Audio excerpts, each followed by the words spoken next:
সাবেক রাষ্ট্রপতি আব্দুল হামিদের দেশ ত্যাগের ঘটনায় অন্তর্বর্তীকালীন সরকারের দেশ চালানোর সক্ষমতা নিয়ে প্রশ্ন উঠেছে বলে মন্তব্য করেছেন বিএনপির ভারপ্রাপ্ত চেয়ারম্যান তারেক রহমান। রাজধানীর ফার্মগেট ইস্টার পুনর্মিলনী ও শুভেচ্ছা বিনিময়ে অনুষ্ঠানে ভার্চুয়ালি যুক্ত হয়ে তিনি আরও বলেন, সুকৌশলে সরকার আওয়ামী লীগকে পুনর্বাসনের চেষ্টা করছে কিনা তা নিয়ে জনমনের সংশয় তৈরি হয়েছে।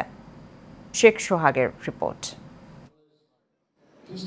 রাজধানী ফার্মগেটে ইস্টার্ন পুনর্মিলনী ও শুভেচ্ছা বিনিময় অনুষ্ঠানের আয়োজন করে বাংলাদেশ খ্রিস্টান ফোরাম। এতে লন্ডন থেকে ভার্চুয়ালি যুক্ত হন বিএনপির ভারপ্রাপ্ত চেয়ারম্যান তারেক রহমান।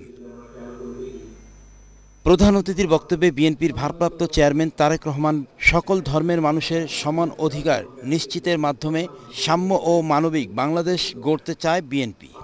বিভিন্ন কারণে অন্তর্বর্তীকালে সরকার তাদের দায়িত্ব পালনে সক্ষমতার পরিচয় দিতে পারছে না, এ নিয়ে সমাজের বিভিন্ন শ্রেণী পেশার মানুষের মধ্যে ধীরে ধীরে সংশয়ের সৃষ্টি হচ্ছে। তিনি বলেন, ফ্যাসিস্ট বিরোধী আন্দোলনকারী দলগুলোর মধ্যে যে ঐক্য গড়ে উঠেছিল তার মধ্যে ফাটল ধরানোর চেষ্টা চলছে। অথচ সুকৌশলে নানা ইস্যু সৃষ্টি করে স্বৈরাচার বা ফ্যাসিবাদের বিরোধী যে রাজনৈতিক দলগুলো আমরা যারা মাঠে ছিলাম, সেই দলগুলোর ঐক্যের মধ্যে ফাটল ধরানোর একটা ক্ষেত্র হয়তো তৈরি করতে চাইছে।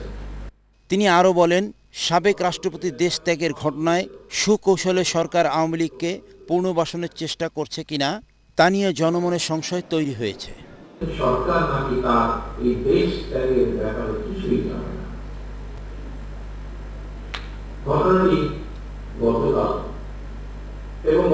থেকে আজকে পর্যন্ত যতজন মানুষের সাথে আমার কথা হয়েছে, প্রত্যেকের মনে প্রশ্ন উঠেছে, প্রত্যেকে প্রশ্ন করছে, তাহলে অন্তর্বর্তীকালীন সরকার জানে না।